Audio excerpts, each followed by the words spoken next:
हिंदुस्तान की राजनीति में गठबंधन के इतिहास में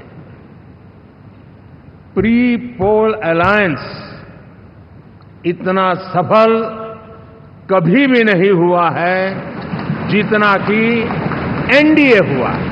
24 নির্বাচনের ফল ঘোষণার 72 ঘন্টার মধ্যেই ছবিটা পরিষ্কার হয়ে গিয়েছে। তৃতীয়বারের জন্য দেশের প্রধানমন্ত্রী হিসেবে শপথ নিতে চলেছেন নরেন্দ্র মোদী। অষ্টাদশ লোকসভায় সবথেকে বড় দল ভারতীয় জনতা পার্টি, আসন সংখ্যা 240।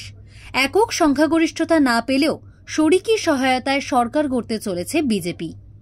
চন্দ্রবাবু নাইডু, নীতিশ কুমার, একনাথ শিন্ডে, চিরাগ পাসওয়ানদের মতো বন্ধুদের নিয়েই এবার সরকার গড়বেন নরেন্দ্র মোদী। রায়সিনা হিলসে গিয়ে রাষ্ট্রপতি দ্রৌপদী মুর্মুর কাছে সরকার গঠনের দাবি জানিয়ে এসেছেন তিনি।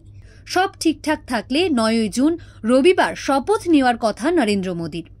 এখন প্রশ্ন, কে হবেন লোকসভার বিরোধী দলনেতা? ষোড়শ এবং সপ্তদশ লোকসভায় পর্যাপ্ত আসন না থাকায় সরকারিভাবে কোনো বিরোধী দলনেতা ছিল না।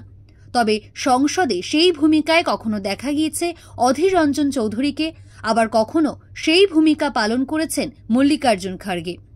তবে এবার 99 আসন পেয়ে লোকসভায় দ্বিতীয় বৃহৎ পার্টি হয়েছে কংগ্রেস। সংসদীয় রীতিনীতি অনুযায়ী কংগ্রেস থেকেই এবার কোনো সাংসদ লোকসভার বিরোধী দলনেতা হবেন। কংগ্রেসের একাংশ চাইছে বিরোধী দলনেতা হোক রাহুল গান্ধী। ইন্ডিয়া জোটের শরিকদের সঙ্গে এই নিয়ে এক প্রস্থ আলোচনাও করেছেন কংগ্রেস নেতারা। জাতীয় কংগ্রেসের মুখপাত্র সুপ্রিয়া শ্রীনাথ যেমন বলেছেন, मुझे लगता है राहुल गांधी ने इस चुनाव की पूरी पटकथा लिखी, उन्होंने स्क्रिप्ट लिखी और हम सब लोगों ने उस पर अमल किया। ये बात कल या परसों या 2 महीने पहले की नहीं है, ये भारत जोड़ो यात्रा से शुरू हुई जब उन्होंने कन्याकुमारी से कश्मीर तक की 4500 किलोमीटर की पदयात्रा की और उसके बाद ये चर्चा बढ़ती गई। तो मेरा अपना मानना है कि राहुल गांधी ने जिन मुद्दों को उठाया उन्हीं पर प्रखरता से चुनाव लड़ा गया। রাহুলকে বিরোধী দলনেতা করার বিষয়ে উত্তরপ্রদেশের কংগ্রেস নেত্রীকে সমর্থন করেছেন Kanhaiya Kumar. See, he is already a leader and he has been playing the role of prominent face of opposition.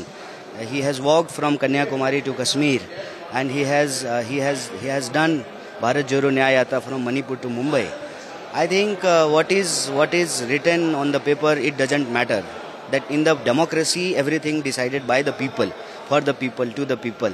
So in that case he is already leader of opposition. We'll discuss in the meeting.